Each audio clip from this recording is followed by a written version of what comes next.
Hello everyone, I'm Saket Bajpayee, Director of Prayas Physics Classes, Dehradun. Welcome to the 10th lecture of System of Particles and Rotational Motion. बच्चों आज basically हम लोग deal करने वाले हैं सवालों से, है ना? तो कुछ थ्योरी भी पढ़ेंगे लेकिन वो भी समझेंगे थ्रू क्वेश्चंस। और आज हम लोग देखने वाले हैं rolling on movable plank, rotational kinetic energy and we'll also be dealing with conservation of mechanical energy as well as work energy theorem, है ना?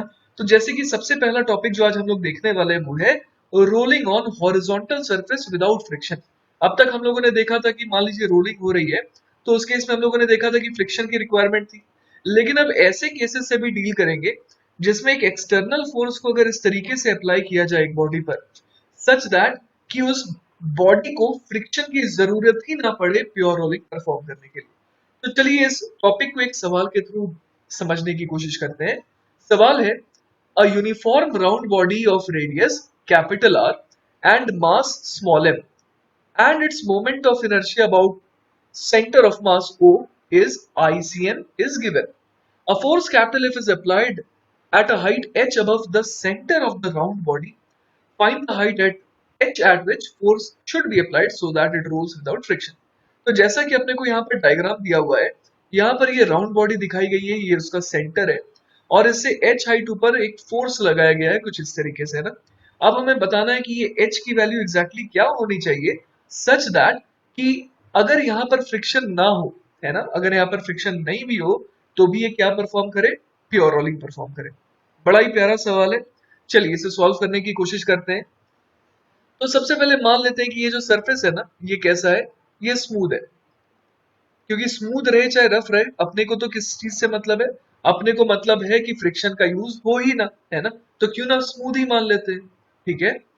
तो अगर स्मूथ है तो अगर मैं यहाँ पर फोर्स की इक्वेशन बनाना चाहूँ तो मुझे दिख रहा है कि इस पूरे के पूरे बॉडी पर एकमात्र फोर्स कौन सा लग रहा है, कैपिटल एफ। तो मैं इसे पॉइंट मास की तरह ट्रीट करके क्या लिख सकता हूँ, F is equal to M into A. एक इक्वेशन ये आ गई। अगली इक्वेशन हम लोग जानते हैं टाउ सी एम बराबर क्या लिख सकते हैं, आई सी एम इंटू अल्फा। अब टॉर्क अबाउट सेंटर ऑफ मास देखें तो सिर्फ किसका आ रहा है, एफ का आ रहा है। और कितना आ रहा है, एफ को अगर मैं परपेंडिकुलर डिस्टेंस से मल्टीप्लाई कर दूं तो वो हो जाएगा एफ इंटू एच। तो आई राइट एफ इंटू एच और उसकी वैल्यू किसके बराबर आएगी, उसकी वैल्यू आ जाएगी आई सी एम इंटू अल्फा के। और ये इसे किस सेंस में रोटेट कराना चाह रहा है, ये इसे रोटेट कराना चाह रहा है इस डायग्राम के हिसाब से क्लॉकवाइज डायरेक्शन में, है ना? तो दूसरी इक्वेशन मेरे पास ये भी आ गई। अब एक और चीज मैं देख पा रहा हूँ, क्या देख पा रहा हूँ कि यहाँ पर जो हमारा बॉटम मोस्ट पॉइंट है ये तो शुरुआत में रुका हुआ था। तो अब इस रुके हुए पॉइंट के पास हम लोग चाहते हैं कि क्या करे, ये प्योर रुका हुआ पॉइंट हमेशा जो है स्टेशनरी रहे, तभी तो ये बॉडी प्योर रोलिंग कर पाएगी, है ना? प्योर रोलिंग के केस में हम लोग यही तो जानते हैं कि there is no slipping between the point of contact and the ground. तो इस पॉइंट के पास कोई भी टेंजेंशियल एक्सेलरेशन नहीं आना चाहिए। तो आप देख पा रहे हैं कि एक टेंजेंशियल एक्सेलरेशन आ रहा है अल्फा इंटू आर, राइट? अगर मैं अल्फा बोल रहा हूँ, सेंटर ऑफ मास के अबाउट जिस एंगुलर एक्सेलरेशन से ये घूम रहा है ना, अगर मैं उसे अल्फा कह रहा हूँ तो एक टेंजेंशियल एक्सेलरेशन आ रहा है अल्फा इंटू आर। और ट्रांसलेशन के कारण हम लोग देख पा रहे हैं कि आगे की तरफ एक्सेलरेशन आ रहा है ए। तो इन दोनों का रिजल्टेंट क्या होना चाहिए, जीरो। तो अगली इक्वेशन मेरे पास कौन सी आ गई, A should be equal to alpha into R, right? तो ये मेरी तीसरी इक्वेशन हो गई। तो चलिए इन तीनों इक्वेशंस का अब इस्तेमाल करते हैं और देखते हैं कि एच की वैल्यू क्या आ रही है यहाँ से, है ना? तो एक इक्वेशन तो मेरे पास एफ बराबर एम ए थी और ए को मैं यहाँ पर जो अल्फा है उसको मैं क्या लिख सकता हूँ, ए अपॉन आर। तो मेरे पास इक्वेशन आ गई F H is equal to I C M multiplied by A upon R. और इसके अलावा एक और इक्वेशन है ही मेरे पास, F is equal to M into A. तो क्यों ना दोनों को डिवाइड कर दें, दोनों को डिवाइड कर देंगे तो देखिए क्या आ जा रहा है, डायरेक्टली मेरे पास एफ से एफ कैंसिल आउट हो गया और यहाँ पर ए से ए भी कैंसिल आउट हो गया। तो एच की वैल्यू कितनी आ जा रही है, I C M upon M into R. तो मुझे ये समझ में आया कि अगर इतने हाइट पर, और ये हाइट कहाँ से लेनी है, ये हाइट लेनी है जैसा कि आप डायग्राम में देख पा रहे हैं centre of the round body से। इससे अगर आप इस सेंटर ऑफ द बॉडी से अगर आप इस एच हाइट पर अगर फोर्स लगाएंगे तो क्या होगा, तो ये बॉडी क्या करेगी, प्योर रोलिंग। और वो भी इस तरीके से सच दैट कि अगर ग्राउंड के पास कोई फ्रिक्शन ना हो या ग्राउंड रफ भी हो कोई दिक्कत नहीं है, वो फ्रिक्शन का इस्तेमाल नहीं करेगी, उसको फ्रिक्शन की जरूरत ही नहीं है ना। आप मेरे को ये बताइए कि क्या कभी फ्रिक्शन जबरदस्ती का शो ऑफ करता है? नहीं करता है। अगर ये सरफेस स्मूथ नहीं भी होती, अगर रफ होती, तो भी मैं ये कहना चाह रहा हूं, मैं ये सिखाना चाह रहा हूं आपको कि फ्रिक्शन एक्ट नहीं करता। क्यों नहीं करता? क्योंकि फ्रिक्शन जो है जबरदस्ती अपना रोल प्ले नहीं करता है ना। फ्रिक्शन तभी आता है when there is a tendency of relative slipping between two bodies. ये फोर्स इतना परफेक्ट था कि ये वाला जो पॉइंट है, बॉटम मोस्ट पॉइंट, ये हर समय क्या था? ये इंस्टेंटेनियस रेस्ट पर ही था। किसी भी मोमेंट पर हम लोग देख लेते हैं इस बॉडी को, तो ये इंस्टेंटेनियस रेस्ट पर ही था इस ग्राउंड के साथ। तो जब ग्राउंड को ऐसा दिख रहा है कि जो पॉइंट ऑफ कांटेक्ट है वो हमेशा क्या है? स्टेशनरी है, तो वो फ्रिक्शन को बोलेगा कि तुम आराम करो, तुम्हारी कोई जरूरत नहीं है। ऑलराइट बच्चों, इसके साथ मैं एक और चीज आपको बताना चाह रहा हूं कि मान लीजिए कि h की वैल्यू ICM अपॉन MR से ज्यादा रखते हैं हम लोग, है ना। मान लीजिए कि ये जो h है, ये अब क्या है? ICM अपॉन MR से मान लीजिए ज्यादा होता, तो चलिए सोचते हैं कि क्या होने वाला था इस बार। अब आप देखिए कि एक्सेलरेशन तो उतना ही रहता है ना। हम लोग देख पा रहे हैं कि यहाँ पर आगे ए था और पीछे था अल्फा इंटू आर, तो एक्सेलरेशन में तो कोई भी चेंज नहीं आता। लेकिन हम लोग देख पा रहे हैं कि एक्सेलरेशन में चेंज नहीं है, लेकिन किस में चेंज आ जाता? अल्फा इंटू आर में चेंज आ जाता। क्योंकि अगर फोर्स अब ऊपर लग रहा होता है ना, जो डिजायर्ड एच था उससे अगर ऊपर लग रहा है, तो ऑब्वियस है कि टॉर्क बढ़ जाएगा। क्योंकि टॉर्क किस पे डिपेंड करता है? टॉर्क सिर्फ फोर्स पे थोड़ी डिपेंड करता है। टॉर्क तो सॉरी टॉर्क तो टॉर्क तो इस बात पे भी डिपेंड करता है कि फोर्स जो है कहाँ पर अप्लाई हो रहा है। अगर ज्यादा दूर पर फोर्स अप्लाई हो रहा है, तो हम लोग कह देंगे कि टॉर्क बढ़ गया। तो अगर टॉर्क बढ़ गया तो अल्फा भी तो बढ़ गया, तो इसका मतलब ये जो है अल्फा इंटू आर वो क्या हो जाएगा? बढ़ जाएगा। तो ये वाला जो पॉइंट है, ये किस तरफ स्लिप करेगा? ये पीछे की तरफ स्लिप कर रहा होगा, है ना। तो अब आपको ये समझ में आना चाहिए कि अगर ऐसे केस में सफिशिएंट फ्रिक्शन होता, तो फ्रिक्शन क्या चाहता? कि ये पॉइंट जो पीछे भागना चाह रहा है इसे पीछे भागने ना दे। तो अब फ्रिक्शन का जन्म होता, और फ्रिक्शन जो है हीरो की तरह आगे की तरफ लगने लगता। तो हम लोग यहाँ पर लिख देते हैं कि फ्रिक्शन की डायरेक्शन इस केस में किधर हो जाती? आगे की तरफ। ताकि जो पॉइंट है, जो टच कर रहा है ग्राउंड को, वो क्या करे? वो पीछे की तरफ स्लिप ना करे। और उसी तरीके से हम लोग समझ सकते हैं कि अगर h की वैल्यू ICM अपॉन MR से कम होती, तो क्या होता? फोर्स तो उतना ही रहता, जिसके कारण एक्सेलरेशन भी उतना ही रहता। लेकिन अब अल्फा इंटू आर कम हो जाता, तो एक्सेलरेशन ऑटोमेटिकली ज्यादा हो जाता। तो उसे कम करने के लिए क्या करना होता? एक्सेलरेशन जो है आगे की तरफ बढ़ गया है ना। नेट एक्सेलरेशन जो है पॉइंट का, बॉटम मोस्ट पॉइंट का टेंजेंशियल डायरेक्शन की अगर बात करें, तो वो आगे की तरफ आ गया था। तो उसको रोकने के लिए क्या करना होगा? उसको रोकने के लिए फ्रिक्शन को किधर लगना पड़ेगा? पीछे लगना पड़ेगा, है ना। तो हम लोग समझ पा रहे हैं, रटने की जरूरत नहीं है। आप समझिए चीजों को, है ना, कि एच अगर बढ़ जाएगा डिजायर्ड एच की वैल्यू से, तो फ्रिक्शन को आगे क्यों लगना पड़ेगा? और अगर एच की वैल्यू कम हो जाएगी ICM अपॉन MR से, तो फ्रिक्शन को पीछे क्यों लगना पड़ेगा?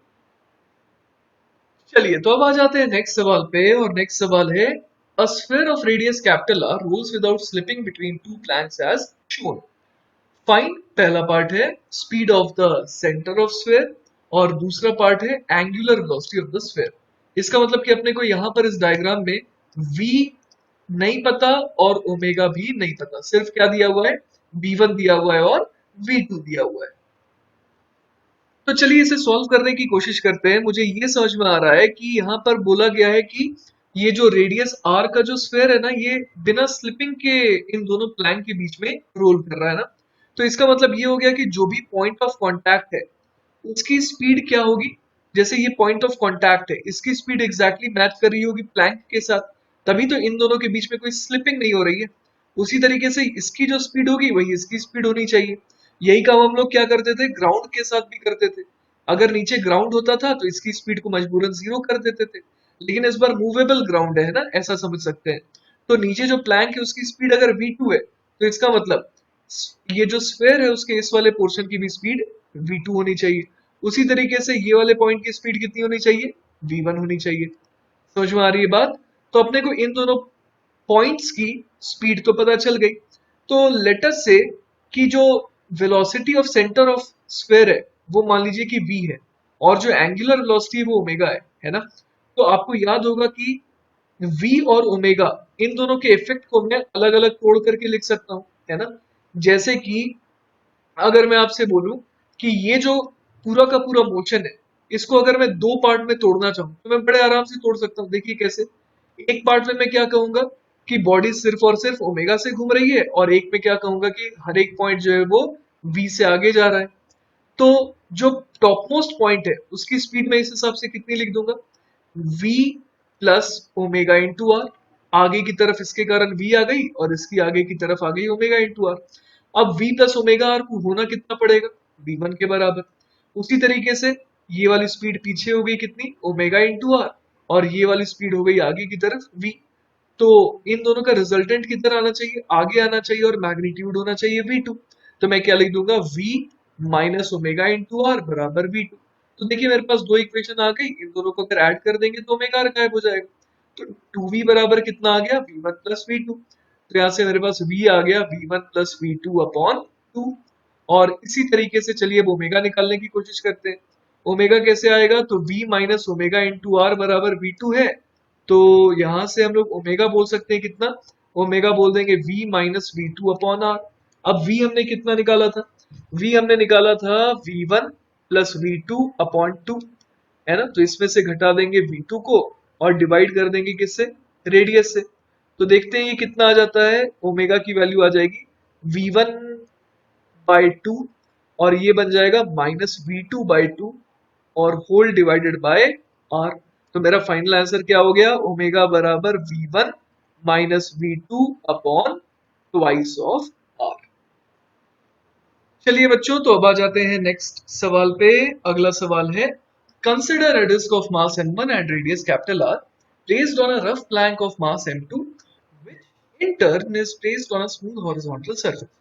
Now plane is pulled by a force capital F and disc starts to roll on the plank.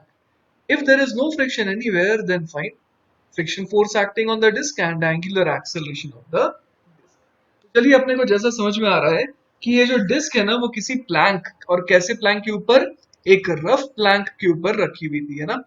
तो हमने क्या किया, हमने जो है इस प्लैंक को खींचा, और कितने फोर्स से खींचा, यहाँ पर लिखा हुआ है फोर्स F से, जिसके कारण ये कह रहा है कि ये जो सरफेस है ना प्लैंक जो है और डिस्क, इनके बीच का फ्रिक्शन इतना सफिशिएंट था कि यहाँ पर क्या हो पाया, यहाँ पर प्योर रोलिंग होने लगी, है ना।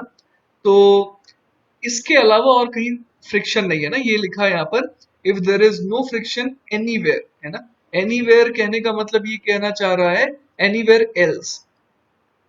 देखिए मैंने यहाँ पर ऐड भी कर दिया है, ये एनीवेयर का मतलब क्या कहना चाह रहा है, बिटवीन ग्राउंड एंड प्लैंक कोई भी और फ्रिक्शन नहीं है। तो हमें समझ में आ रहा है कि हुआ क्या होगा, है ना, इसको आगे खींचा गया होगा। अब यहाँ पर जो फ्रिक्शन प्रेजेंट था ना, उसने इसे क्या करवा दिया, प्योर रोलिंग करवा दिया। ठीक है, तो चलिए सोचने की कोशिश करते हैं कि कैसा फ्री बॉडी डायग्राम बनेगा इन दोनों का, है ना। तो फ्री बॉडी डायग्राम के लिए अपने को सबसे पहले रिक्वायरमेंट किसकी पड़ेगी, डायरेक्शन ऑफ फ्रिक्शन की, है ना। ये सोचना पड़ेगा कि इन दोनों के बीच में जो फ्रिक्शन एक्ट कर रहा है उसकी आखिर डायरेक्शन क्या है। देखिए मुझे तो समझ में नहीं आ रहा है कि फ्रिक्शन की डायरेक्शन क्या होनी चाहिए, है ना। तो मैं सिंपली क्या करूंगा, मैं कोई भी एक डायरेक्शन पे मान लूंगा कि फ्रिक्शन लग रहा है। मान लीजिए कि मुझे ऐसा लगा कि स्फेयर पर जो है फ्रिक्शन लगना चाहिए आगे, है ना। तो मैंने ऐसा आगे मान लिया फ्रिक्शन। तो ऑब्वियस है कि ये जो प्लैंक है इस पर बदला तो निकाला जाएगा। तो इस पर फ्रिक्शन किधर लगेगा, पीछे की तरफ लगेगा। तो चलिए फ्रिक्शन मैंने पीछे दिखा दिया। तो अगर मैं थोड़ी देर के लिए सिर्फ किसे देखूं, अगर मैं थोड़ी देर के लिए सिर्फ इस प्लैंक को देखूं, है ना। तो चलिए प्लैंक का फ्री बॉडी डायग्राम बनाने की कोशिश करते हैं। कौन कौन से फोर्सेस मैं दिखाऊं, आगे की तरफ कैपिटल एफ और पीछे की तरफ फ्रिक्शन। और इसका मास कितना दिया था, इसका मास जो है डिस्क का मास तो m1 था और प्लैंक का मास था m2, है ना। तो हम लोग इक्वेशन क्या लिख सकते हैं यहाँ पर ट्रांसलेशन की, F माइनस फ्रिक्शन बराबर m2 इंटू लेटर से इसका एक्सेलरेशन हो गया a2, है ना। तो मैंने प्लैंक का एक्सेलरेशन आगे की तरफ माना a2। ठीक है यहाँ तक। इसी तरीके से देखिए अब हम लोग क्या लगा सकते हैं, अब हम लोग बना सकते हैं ये जो डिस्क थी इसका फ्री बॉडी डायग्राम। तो इसमें अपने को दिख रहा है कि ट्रांसलेशन की अगर इक्वेशन लिखे तो फोर्स इकलौता है फ्रिक्शन, आगे की तरफ, तो इसका एक्सेलरेशन लेटर से हम लोग लिख देते हैं, इसके सेंटर ऑफ मास का एक्सेलरेशन मान लीजिए आ गया a2, है ना। सॉरी, डिस्क का मास m1 था ना, तो इसके एक्सेलरेशन को लेट अस कॉल a1। तो f बराबर क्या मैं लिख दूंगा, f बराबर लिख दूंगा m1 इंटू a1। एक इक्वेशन ये भी आ गई। अगली इक्वेशन क्या बना सकते हैं, अगली इक्वेशन बना सकते हैं यूजिंग टाउ सी एम बराबर आई सी एम इंटू अल्फा। अब अगर मैं सेंटर पे बैठ जाऊं तो मुझे इकलौता फोर्स कौन सा दिखाई दे रहा है जिसके कारण टॉर्क आएगा, वो है फ्रिक्शन। तो आई राइट एफ इंटू आर, है ना। और ये कैसा एक्सेलरेशन प्रोवाइड कर रहा है, कुछ इस तरीके का। एंगुलर एक्सेलरेशन की बात करूं तो कुछ उसका सेंस कैसा होगा, एंटी क्लॉकवाइज, क्योंकि फ्रिक्शन का टॉर्क आप राइट हैंड थंब रूल से देख सकते हैं किस डायरेक्शन में आ रहा है, आर क्रॉस एफ। एफ करने पर ये आपकी तरफ आ रहा है, मतलब ये जो सेंस है इसको घुमाने का वो कैसा है, एंटी क्लॉकवाइज। तो एफ इंटू आर बराबर में क्या लिख दूंगा, आई सी एम इंटू अल्फा। अब आई सी एम क्या लिख दूंगा यहाँ पर, आई सी एम हो जाएगा एम वन और radius R square upon two into alpha लिखना पड़ेगा मुझे। तो ये आ गई मेरे पास इक्वेशन नंबर 3, है ना।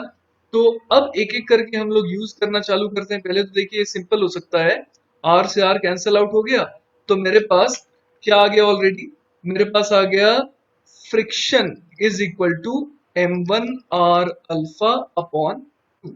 यहां तक सही है। एक और इक्वेशन थी मेरे पास, F is equal to M one into A one, है ना। एक और इक्वेशन थी मेरे पास, F is equal to M one into A one. और एक और मेरे पास इक्वेशन थी, एफ माइनस स्मॉल एफ बराबर M two into A two. Clear है यहाँ तक। अब ए वन और ए टू में भी कोई रिलेशन था क्या, बिल्कुल हम लोग ए वन और ए टू में भी एक रिलेशन निकाल सकते हैं, क्योंकि ऐसे सोचिए, अगर ये डिस्क है और ये हमारे पास क्या था, प्लैंक था, राइट। तो इन दोनों को अगर हम लोग देखें तो ये जो डिस्क थी ना, डिस्क के बॉटम मोस्ट पॉइंट की अगर मैं बात करूं तो अल्फा के कारण आगे आ रहा है एक्सेलरेशन कितना, अल्फा इंटू आर। और एक्सेलरेशन ए वन के कारण आ रहा है ए वन आगे की तरफ। तो नेट एक्सेलरेशन इस पॉइंट का कितना हो गया, ए वन प्लस अल्फा आर। और मुझे प्लैंक के जो ठीक कॉन्टैक्ट पॉइंट है उसका भी एक्सेलरेशन मुझे पता है, वो तो ए टू है। तो इसका मतलब अगर, है ना, अगर यहाँ पर मुझे ये पता है कि दोनों शुरुआत में रुके हुए थे तो दोनों का टेंजेंशियल एक्सेलरेशन भी सेम होना चाहिए, ताकि हर समय क्या हो, हर समय दोनों की जो स्पीड हो वो क्या आए, सेम आए। मैं यहाँ पर रिलेटिव टेंजेंशियल एक्सेलरेशन की बात कर रहा हूँ कि जितना एक्सेलरेशन इस पॉइंट का है उतना ही टेंजेंशियल एक्सेलरेशन नीचे वाले पॉइंट का हो, तभी रिलेटिव स्पीड क्या आएगी, जीरो आएगी। तो रिलेटिव टेंजेंशियल एक्सेलरेशन को जीरो होना है, इसका मतलब A one plus alpha into R बराबर आना चाहिए ए टू। तो एक और इक्वेशन देखिए मेरे पास अब आ गई। तो बच्चों जैसा आप देख पा रहे हैं हमारे पास ये चार इक्वेशंस आ गई हैं, और अपने को अब टारगेट सेट करना है ना। अपना टारगेट क्या था, क्या निकालना था अपने को फ्रिक्शन निकालना है और अल्फा निकालना है ना। F and alpha are unknown. तो चलिए एक एक करके हम लोग चीजों को एलिमिनेट करने की कोशिश करते हैं, राइट। मैंने अक्सर देखा है कि आप लोग इन इक्वेशंस तक तो पहुंच जाते हैं, लेकिन फिर एग्जाम में आपको लगता है कि बहुत ज्यादा लंबी कैलकुलेशन जाएगी, इसीलिए आप छोड़ देना पसंद करते हैं ना। तो चलिए मैं आपको सिखाता हूँ कि किस तरीके से ऐसे सवालों को सॉल्व करते हैं। सबसे पहले आपको ये सोचना होगा कि आपको फ्रिक्शन पहले चाहिए या अल्फा पहले चाहिए ना। तो जैसे कि मैंने मान लीजिए सेलेक्ट कर लिया कि मुझे फ्रिक्शन चाहिए अभी फिलहाल, तो मैं क्या करूंगा, जैसे कि मुझे चौथी इक्वेशन दिख रही है ए वन प्लस अल्फा आर बराबर ए टू, है ना। तो मैं ए वन को देखिए फ्रिक्शन के फॉर्म में लिख सकता हूँ, ए टू को भी देखिए फ्रिक्शन के फॉर्म में लिख सकता हूँ, और अल्फा इंटू आर को भी देखिए फ्रिक्शन के फॉर्म में लिख सकता हूँ। तो यही स्ट्रैटेजी पे अब मैं आगे बढ़ूंगा और मुझे फ्रिक्शन मिल जाएगा।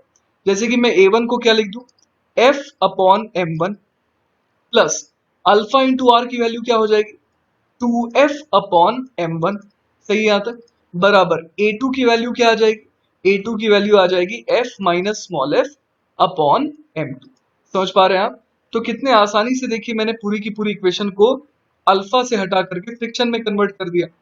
तो अगर मैं यहाँ पर एलसीएम ले लूं, है ना, तो क्या बन जाएगा ये एम वन एम, सॉरी ये तो एम वन ही है ना, तो ये तो एम वन ही है, तो एलसीएम लेने की जरूरत नहीं है। तो यहाँ पर मैं क्या लिख सकता हूँ, two F upon M one plus F upon M one, तो ये बन गया three F upon M one is equal to F minus friction upon M two. तो अब इसे अगर क्रॉस मल्टीप्लाई कर दें तो क्या बन जाएगा, 3f m2 बराबर f m1 minus f small m1। तो यहां से देखिए क्या आ जाएगा मेरे पास, मुझे तो फ्रिक्शन चाहिए था ना, तो फ्रिक्शन के लिए फ्रिक्शन वाले टर्म को एक तरफ ले आते हैं, तो फ्रिक्शन कॉमन आ गया और क्या बच गया, 3m2 plus m1 is equal to f m1। तो यहां से फ्रिक्शन कितना आ जाएगा, f m1 divided by 3m2 plus m1। तो देखिए मेरे पास फ्रिक्शन तो आ गया। और अब आप समझ पा रहे होंगे कि अगर मेरे पास एक आंसर आ गया है तो दूसरा आंसर लाना मेरे लिए कोई बड़ी बात नहीं है ना। क्यों बड़ी बात नहीं है, क्योंकि फ्रिक्शन के आने पर अल्फा तो बहुत आसानी से निकल जाएगा। देखिए यहाँ पर इक्वेशन नंबर 3 को देखिए, इक्वेशन नंबर 3 में अल्फा कितना आ जा रहा है, अल्फा आ जा रहा है 2f divided bye m1 into R. तो चलिए फाइनल इक्वेशन में आ जाते हैं, 2f upon m1 into are करना है, यही मेरा अल्फा हो जाएगा। तो ये कितना आ जा रहा है देखते हैं, 2 into F m1 upon 3m2 plus m1। इसको किससे डिवाइड करना है, m1 इंटू आर से, राइट। तो m1 से m1 चला गया, तो मेरे पास अल्फा कितना आ गया, 2f divided by 3m2 plus m1 into R, है ना। तो मेरा जो फाइनल आंसर आ गया वो क्या आ गया, alpha is equal to 2f divided by r into 3m2 plus m1। तो देखिए बड़े आराम से, कैलकुलेशन बहुत मुश्किल भी नहीं थी, और अगर आप स्ट्रैटेजी के साथ चलेंगे तो आपके सारे आंसर बड़े आराम से आते जाएंगे। क्लियर है। चलिए तो अब आ जाते हैं नेक्स्ट सवाल पे। सवाल है, consider a cylinder of mass m1 and radius capital R lying on a horizontal plane. It has a plank lying on its top as shown. A force capital F is applied on the plank such that the plank moves and causes the cylinder to roll. The plank always remains horizontal. There is no slipping at any point of contact. अब पूछा गया है, पहले part में पूछा है what are the directions of. चलिए तो अब सवाल को सॉल्व करने की कोशिश करते हैं। अगर एनालाइज कर रहे हैं पहले, है ना, हम लोग को ये दिया हुआ है कि प्लैंक पर लगाया गया है कितना फोर्स, कैपिटल एफ आगे की तरफ, और प्लैंक जो है, प्लैंक के इस पॉइंट के बारे में सोचिए। प्लैंक का जो ये पॉइंट है ये अचानक से आगे जाने की कोशिश कर रहा है, सही बात है। तो ये क्या चाहेगा कि इसके ठीक नीचे जो स्फेयर का ये जो कैसी बॉडी थी एक बार चेक कर लेते हैं, ये सिलेंडर थी, है ना। तो सिलेंडर का जो पॉइंट है इसको भी ये कहना चाहेगा कि चलो तुम भी मेरे साथ आगे चलो, तभी तो इन दोनों के बीच में रिलेटिव मोशन नहीं होगा। तो मुझे एक फीलिंग आ रही है कि हो सकता है कि इस बार, है ना, इस बार ये जो सिलेंडर है उस पर फ्रिक्शन लगे आगे की तरफ। Let us call this friction as F2, और equal and opposite friction act करेगा किस पर, प्लैंक पर पीछे की तरफ, है ना। ये मेरा प्रिडिक्शन है, मैं श्योर नहीं हूं, हो सकता है कि इन दी एंड F2 नेगेटिव आ जाए, बस मुझे लगा ऐसा। और अब सिलेंडर के टॉप मोस्ट पॉइंट पर अगर फ्रिक्शन इस तरीके से लग रहा है ना, ये फ्रिक्शन कहां पर लग रहा है, बिल्कुल टॉप मोस्ट पॉइंट पर लग रहा है। तो मुझे ध्यान है कि अगर सिलेंडर होगी, है ना, तो उसके एग्जैक्टली किस हाइट पर लगता, तो कोई भी फ्रिक्शन की जरूरत नहीं होती नीचे ग्राउंड से उसे। तो हम लोग जानते हैं कि H बराबर होता है ICM अपॉन MR। तो अगर ICM हम लोग देखें सिलेंडर का, तो वो तो MR² बाई 2 होता है। तो H बराबर यहां से कितना आ गया, R/2 आ गया। तो इसका मतलब R/2 पर अगर फोर्स लग रहा होता है ये F2, तो इसको फ्रिक्शन की नीचे से जरूरत नहीं पड़ती। लेकिन अब क्या है, ये जो फोर्स लग रहा है ये टॉप मोस्ट पॉइंट पर लग रहा है, तो ऑब्वियस है कि ये क्या चाहेगा, ये से रोटेशनल मोशन ज्यादा दे रहा है, जिसके कारण अब मुझे फिर से ऐसी उम्मीद हो रही है कि नीचे से जो फ्रिक्शन इसे मिलेगा वो आगे की तरफ मिलना चाहिए। मतलब मुझे ऐसा लग रहा है कि ग्राउंड जो है इसको फ्रिक्शन किधर प्रोवाइड करेगा, आगे की तरफ प्रोवाइड करेगा। ये मेरा प्रिडिक्शन है ना। तो ग्राउंड पर पीछे लगेगा फ्रिक्शन F1। तो ये एक छोटा सा एनालिसिस मैंने करा है, तो मैं आपको फिर से एक्सप्लेन कर देता हूं मैंने क्या कहा। मैंने कहा कि प्लैंक और ये जो हमारा सिलेंडर है शुरुआत में रुके हुए थे, अचानक से सिलेंडर को आगे ले जाने की कोशिश हुई, तो हो सकता है कि सिलेंडर के पास वाला पॉइंट जो है ना, वो भी आगे जाने की कोशिश करे, क्योंकि फ्रिक्शन चाहता है कि यहाँ पर कोई भी रिलेटिव स्लिपिंग ना हो। तो अब मैंने देखा कि ये तो ऐसा सवाल हो गया एज इफ कि एक सिलेंडर है जिस पर टॉप मोस्ट पॉइंट पर फ्रिक्शन F2 लग रहा है, तो उसको अगर प्योर रोलिंग करनी है तो नीचे से जो फ्रिक्शन मिलना चाहिए उसको होना चाहिए आगे की तरफ, क्योंकि हमने देखा था कि जो परफेक्ट पॉइंट होता है जहां पर कि फोर्स एक्ट करे और स्लिपिंग ना हो, वो तो इस केस में H बराबर ICM अपॉन MR से R/2 आया, और ये डिजायर्ड पोजीशन से और ऊपर लग रहा है, तो इसका मतलब घुमाने की टेंडेंसी ज्यादा है, तो उस चीज को रोकने के लिए F1 को आगे लगना चाहिए, है ना। तो ये मेरा फिलहाल प्रिडिक्शन है। तो चलिए अब समय आ गया है इक्वेशंस बनाने का। सबसे पहली इक्वेशन मैं बना रहा हूँ प्लैंक के लिए ना। प्लैंक पर मुझे दिख रहा है कि एक फोर्स आगे लग रहा है और एक फ्रिक्शन पीछे लग रहा है, जिसके कारण मान लेते हैं कि एक्सेलरेशन ऑफ प्लैंक को मैंने कह दिया AP। तो यहाँ पर मैं लिखूंगा F minus F2 is equal to M2 into AP, acceleration of plank. इसी तरीके से अगर मैं बात करूं सिलेंडर के लिए, तो सिलेंडर पर दोनों फोर्सेस जो है आगे मैंने शो किए, तो F1 प्लस F2 मैं बोल दूंगा कितना, F1 प्लस F2 बराबर मैं बोल दूंगा M1 इंटू AC बोल देता हूँ, सिलेंडर के लिए AC यूज कर लिया मैंने। तो इसका एक्सेलरेशन मैंने आगे की तरफ शो किया एज AC। ये तो एक इक्वेशन हो गई और ये दूसरी इक्वेशन हो गई। इसके अलावा अब मैं रोटेशन की बात कर सकता हूँ। तो सेंटर ऑफ द सिलेंडर से अगर मैं देखूं, तो इसके ऊपर दो दो फ्रिक्शन लग रहे हैं ना, एक F1 और एक F2। अब दोनों के टॉर्क भी आएंगे। F1 का टॉर्क इसे इस सेंस में घुमाना चाह रहा है, और F2 का टॉर्क जो है वो इसे क्लॉकवाइज सेंस में घुमाना चाह रहा है। अब मैं ये सोचने की कोशिश करता हूँ कि इन दोनों टॉर्क में से जीतेगा कौन। भाई मुझे ये समझ में आ रहा है कि जो बॉटम मोस्ट पॉइंट है उसका टेंजेंशियल एक्सेलरेशन 0 होना चाहिए, क्योंकि नीचे तो ग्राउंड है। तो ग्राउंड के रिस्पेक्ट में तो हमेशा इस बॉटम मोस्ट पॉइंट को रुका रहना पड़ेगा। तो इस कारण से मुझे ये समझ में आ रहा है कि अगर आगे की तरफ एक्सेलरेशन AC है ना, आगे की तरफ ऑलरेडी एक एक्सेलरेशन AC है, तो जो अल्फा इंटू आर के कारण एक्सेलरेशन आना चाहिए वो आना चाहिए पीछे की तरफ। क्या आप बात समझ पा रहे हैं? अगर मैं बॉटम मोस्ट पॉइंट की बात करूं, तो एक एक्सेलरेशन तो आएगा किस डायरेक्शन में, आगे की तरफ AC, और दूसरे एक्सेलरेशन को कैसा आना चाहिए, पीछे की तरफ आना चाहिए, such that alpha into R बराबर क्या हो जाए, AC के बराबर। तो इसीलिए मैं क्या बोल रहा हूं कि कौन सा टॉर्क डोमिनेट करना चाहिए इन दोनों में से, इन दोनों में से F2 के टॉर्क को डोमिनेट करना चाहिए।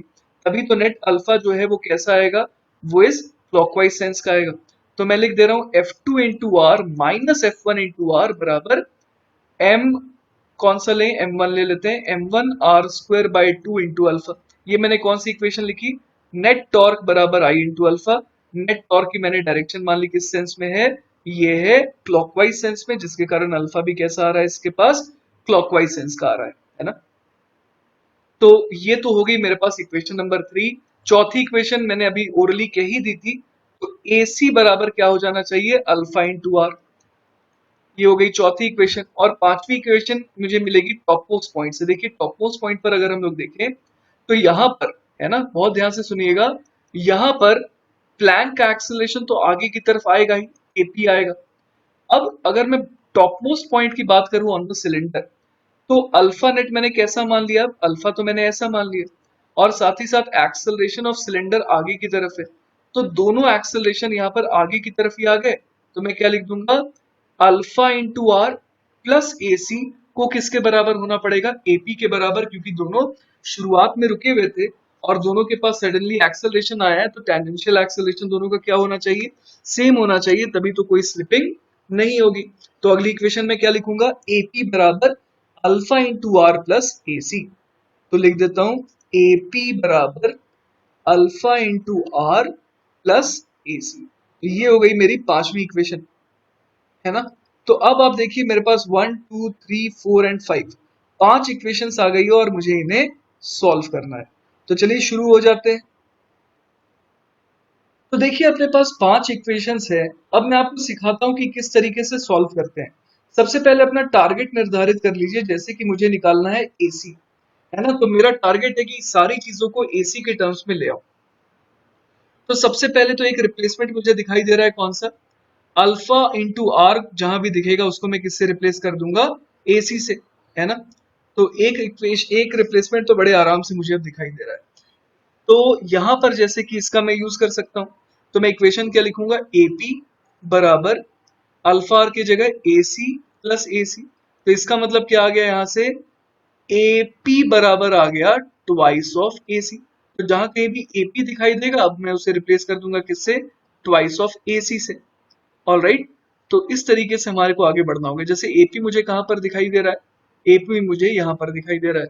तो मैं चलिए नई इक्वेशन बनाता हूँ, capital F minus F two, है ना, capital F minus F two को मैं क्या लिख दूंगा, एम टू इंटू एपी था पहले, और अब एपी कहलाएगा ट्वाइस ऑफ एसी। उसके अलावा नीचे एक और इक्वेशन लिखी हुई थी उसके, वो है F one plus F two बराबर एम वन इंटू ए सी। ये एक और इक्वेशन आ गई। और तीसरी इक्वेशन देखिए यहाँ पर छिपी है ना। इस इक्वेशन में मैं देख रहा हूँ कि आर आर और एक आर कैंसिल आउट हो रहा है ना। तो यहाँ पर भी बच क्या गया, आर इंटू अल्फा आ गया। तो मैं देख पा रहा हूँ कि F two minus F one बराबर M one R alpha by two. F two minus F one बराबर लिख देता हूँ यहाँ पर, F two minus F one बराबर M one by two into R alpha. R alpha को क्या लिख दूं, आर अल्फा को लिख दूंगा ए सी। तो अब देखिए मेरे पास 5 इक्वेशन से बदल के ये कितनी इक्वेशन बन गई, 3 इक्वेशन बन गई है ना। तो अब इन 3 इक्वेशन को सॉर्ट आउट करना होगा अपने को। क्या किया जाए कि एसी अपने पास आ जाए। मुझे ऐसा लग रहा है यहाँ पर कि अगर मैं इन दोनों इक्वेशन के साथ खेलूं पहले, तो मुझे F2 मिल जाएगा, और F2 अगर मिल गया तो मैं इसे पहली इक्वेशन में डाल दूंगा। तो क्या करूं कि मुझे F2 मिल जाए, इन दोनों इक्वेशंस को ऐड कर देते हैं। तो F1 plus F2 plus F2 minus F1 बराबर क्या आ जाएगा, M1 AC plus M1 AC upon 2। तो यहां से क्या आ गया, कौन शहीद हुआ, F1 माइनस F1, F1 और F1 खत्म हो गए। तो F2 बराबर कितना आ गया, F2 बराबर आ गया 3M1 AC अपॉन 2 इंटू एक और 2 आ जाएगा क्योंकि यहाँ 2F2 है। तो यहां से क्या आ गया, 3M1 AC अपॉन 4, राइट। तो अब F2 को ऊपर वाली इक्वेशन में भर देते हैं। तो क्या आ जाएगा अपने पास, कैपिटल F माइनस F2 को लिख देते हैं 3M1 AC upon 4 is equal to क्या आ जाएगा, 4 सॉरी ये आ जाएगा 2 टाइम्स M2 इंटू AC। तो चलिए इसे सॉल्व करने की कोशिश करते हैं, क्या आ रहा है ये, 4F माइनस 3M1AC बराबर 8M2AC आ जाएगा। ये 4 एलसीएम लेकर के मैंने क्रॉस मल्टीप्लाई कर दिया। तो यहां से क्या आ जाएगा, 8M2AC plus 3M1AC is equal to 4F। तो यहां से देखिए मेरे पास AC कितना आ जाएगा, AC आ जाएगा 4F divided by 3M1 plus 8M2। तो मेरे पास वन ऑफ द आंसर्स तो आ गए ना, AC मेरे पास आ गया है, राइट। तो एक आंसर आ गया मेरे पास। अब मुझे क्या निकालना था, मुझे F1 और F2 निकालना था और उनकी डायरेक्शन भी निकालनी थी, है ना। तो चलिए ट्राई करते हैं। तो अब देखिए जब अपने पास AC आ ही गया है तो अपने को F2 भी तो मिल गया, है ना। F2 बराबर क्या है, 3M1 AC बाय 4। तो चलिए F2 लिख देते हैं यहाँ पर, F2 हो जाएगा 3M1 AC बाय 4। तो ये कितना बन गया, 3M1 by 4 multiplied by 4F into 3M1 plus 8M2। तो 4 से 4 कट गया, तो यहाँ पर F2 कितना आ गया, F2 आ जाएगा 3M1F upon 3M1 plus 8M2। और देखिए साइन इसका पॉजिटिव ही आया। इसका मतलब क्या हो गया कि F2 की जो डायरेक्शन मैंने एज्यूम की थी वो बिल्कुल सही है ना। तो F2 मेरे पास आ गया। अब मुझे और क्या निकालना बाकी रह गया, मुझे F1 निकालना बाकी रह गया, राइट। तो चलिए F1 निकालने की कोशिश करते हैं अब। तो देखिए अब मैं ये वाली इक्वेशन टारगेट करने वाला हूँ जो थी F1 प्लस F2 बराबर M1 इंटू ए सी के, है ना। तो मुझे F1 चाहिए, तो F1 बराबर कितना आ जाएगा, M1 इंटू ए सी माइनस F2। अब M1 को अगर मैं AC से मल्टीप्लाई कर दूं, है ना, AC कितना आया था मेरे पास, एक बार चेक कर लेते हैं। हाँ, AC आया था अपने पास 4F upon 3M1 plus 8M2, है ना। इसको अब सब्ट्रैक्ट करना है किसके साथ, F2 के साथ। और F2 खुद कितना है, 3M1 capital F divided by 3M1 plus 8M2, है ना। तो अब जरा इसे सॉल्व करने की कोशिश करते हैं, देखते हैं क्या आ रहा है यहाँ से।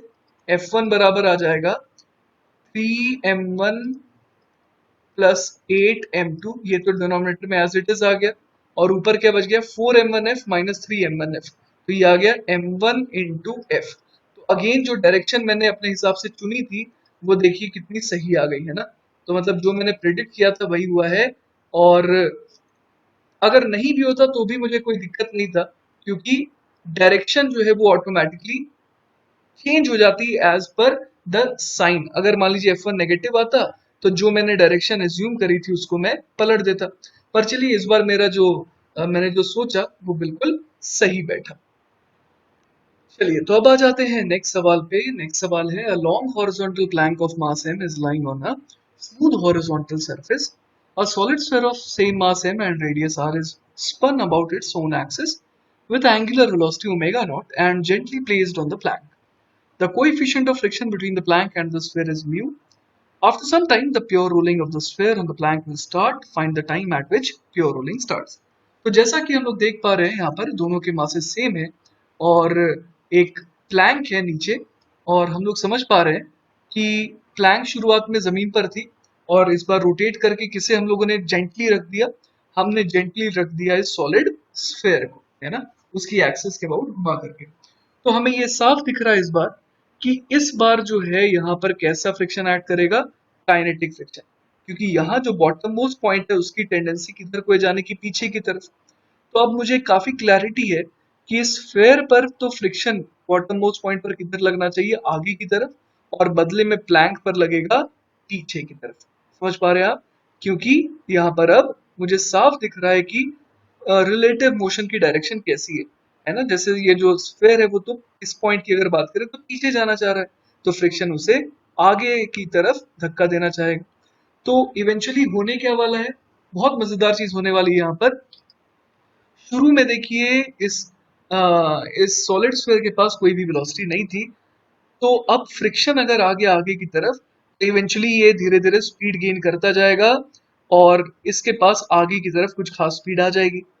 लेकिन आप देखिए कि ओमेगा नॉट का डायरेक्शन कैसी है, सेंस अगर कह दे तो क्लॉकवाइज है। लेकिन जो फ्रिक्शन के कारण इस पर टॉर्क लग रहा है उसके कारण जो अल्फा आएगा उसका सेंस कैसा आ रहा है, एंटी क्लॉकवाइज। तो मुझे इस बार दिख रहा है कि ओमेगा कम होगा और स्पीड बढ़ेगी, है ना। ओमेगा कम होगा क्योंकि अल्फा की डायरेक्शन ऑपोजिट है, और स्पीड इसलिए बढ़ेगी क्योंकि एक्सेलरेशन इज टुवर्ड्स राइट। तो राइट की डायरेक्शन में जो वेलोसिटी है वो लगातार बढ़ती जाएगी। तो चलिए फ्री बॉडी डायग्राम बना ही लिए हम लोग, अब कुछ इक्वेशंस लिखना भी चालू कर देते हैं ना। तो जैसे कि अगर मैं प्लैंक के लिए बात करूं तो प्लैंक पर मैंने क्या दिखा दिया कि एक्सेलरेशन किस डायरेक्शन में होगा, पीछे की तरफ होगा ना। तो प्लैंक का एक्सेलरेशन होगा पीछे की तरफ, और लेट अस से कि उसका मैग्नीट्यूड एपी है। क्यों पीछे की तरफ होगा, क्योंकि प्लैंक पर सिर्फ और सिर्फ एक ही फोर्स एक्ट कर रहा है जो कि मैंने रेड से यहाँ पर दिखाया है, which is force of friction, है ना। तो मैं क्या लिख दूंगा, F is equal to M into AP. Clear है ये बात? ये हो गई इक्वेशन नंबर 1। दूसरी इक्वेशन में लिख देता हूं ट्रांसलेशन ऑफ दिस स्फेयर के लिए, है ना। तो इस स्फेयर पर आगे की तरफ फोर्स लग रहा है, तो small f is equal to मैं क्या लिख दूंगा, m into acceleration of sphere. और ये जो एक्सेलरेशन है स्फेयर का, इसकी डायरेक्शन किधर है, आगे की तरफ, है ना। ये as है और ये ap है। अब इसके अलावा हम लोग बात कर सकते हैं फ्रिक्शन के मैग्नीट्यूड की। फ्रिक्शन हो जाएगा exactly equal to mu into N, क्योंकि काइनेटिक फ्रिक्शन है।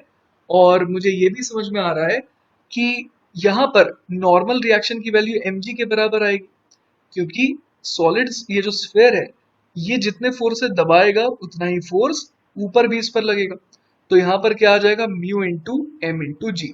तो फ्रिक्शन मुझे मिल गया म्यू इंटू एम इंटू जी के बराबर। एक और इक्वेशन में लगा सकता हूँ, टाउ सी एम बराबर आई सी एम इंटू अल्फा।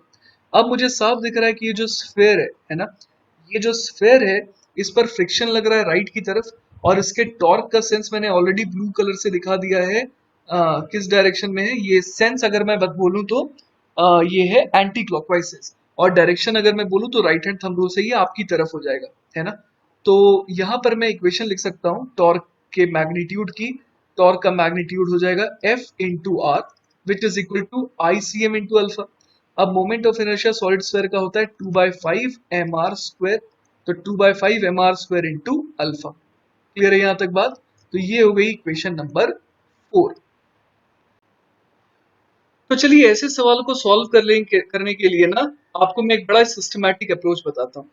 आप 3 डब्बे बना लीजिए, एक में लिखिए ट्रांसलेशन किसका, प्लैंक का। एक और डब्बा बना लीजिए, इसमें लिख लीजिए ट्रांसलेशन स्फेयर का। और एक इक्वेशन हो जाएगी रोटेशन के लिए, ऑब्वियसली ऑफ द स्फेयर। तो प्लैंक के लिए हम लोग ने क्या इक्वेशन लिखी थी, हम लोगों ने इक्वेशन लिखी थी F बराबर m इंटू ए इंटू पी।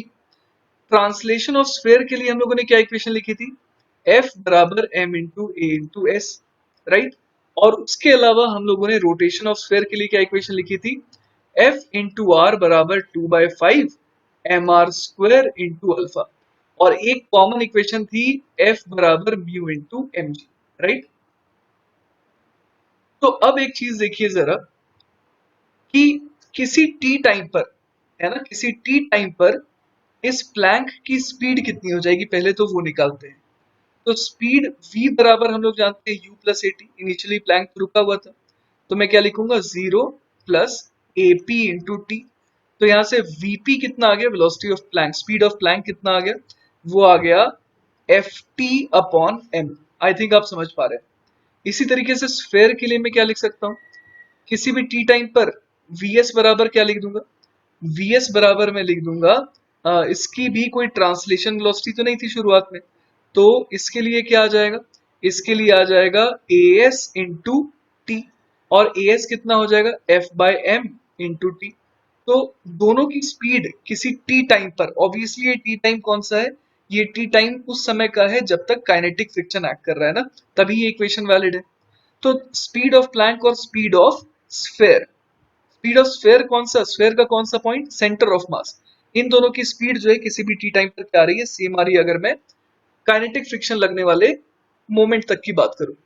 और रोटेशन के लिए जो इक्वेशन आई, आर से आर पहले उड़ा देते हैं, तो यहां से अपने पास क्या आ गया, यहां से अपने पास अल्फा आ गया, अल्फा कितना आ गया, अल्फा अपने पास आ गया 5f अपॉन 2mr, राइट। तो इससे अपने को ओमेगा आ सकता है, तो ओमेगा क्या लिख दें, आपको ध्यान था, है ना, आपको ध्यान होना चाहिए कि ओमेगा की जो डायरेक्शन थी वो कुछ इस तरीके की थी। तो ओमेगा नॉट शुरुआत में ऐसा था क्लॉकवाइज सेंस में, और अल्फा मिला एंटी क्लॉकवाइज सेंस में, तो इवेंचुअली ओमेगा कम होगा, है ना। तो इसीलिए ओमेगा क्या लिख दूंगा मैं, omega naught minus alpha T. समझ पा रहे हैं आप।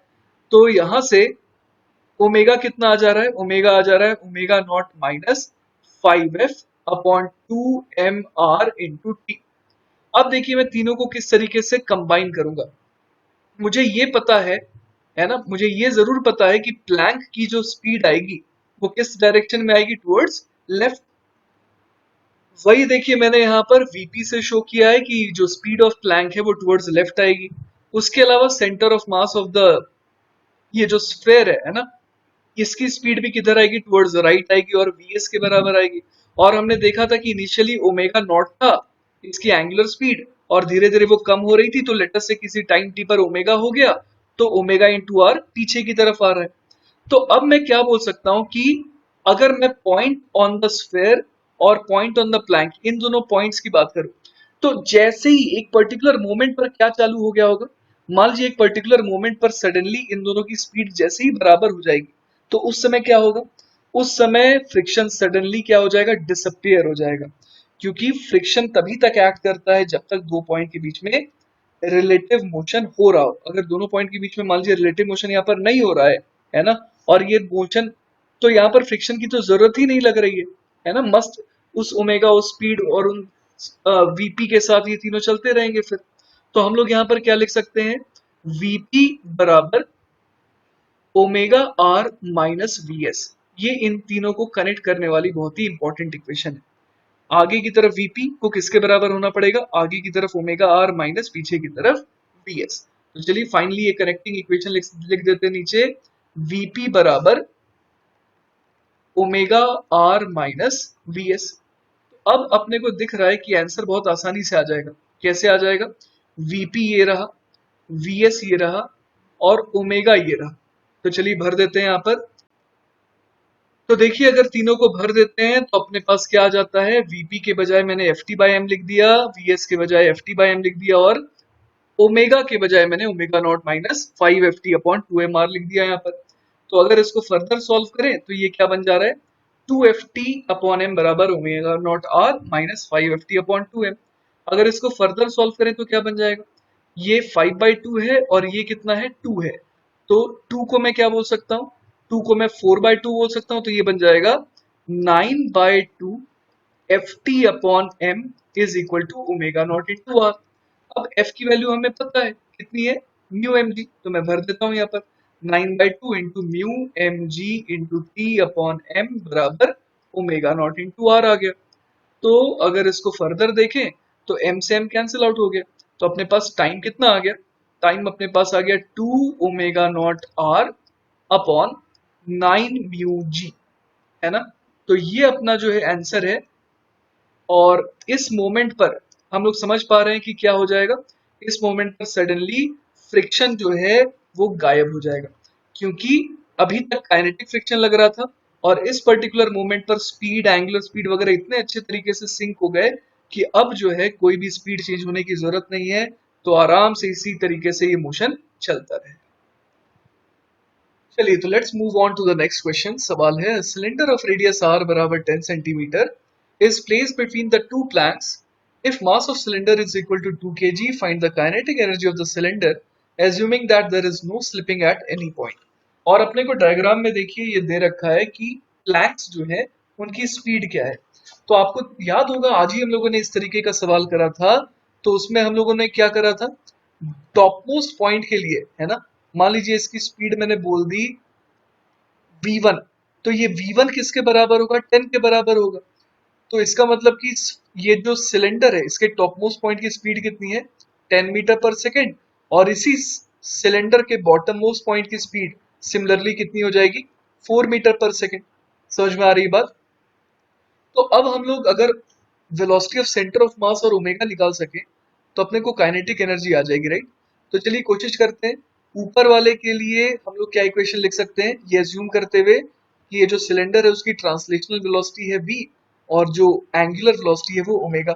तो हम लोग लिख सकते हैं v plus omega into R बराबर 10, और इसी तरीके से क्या लिख सकते हैं, v minus omega into R बराबर 4, है ना।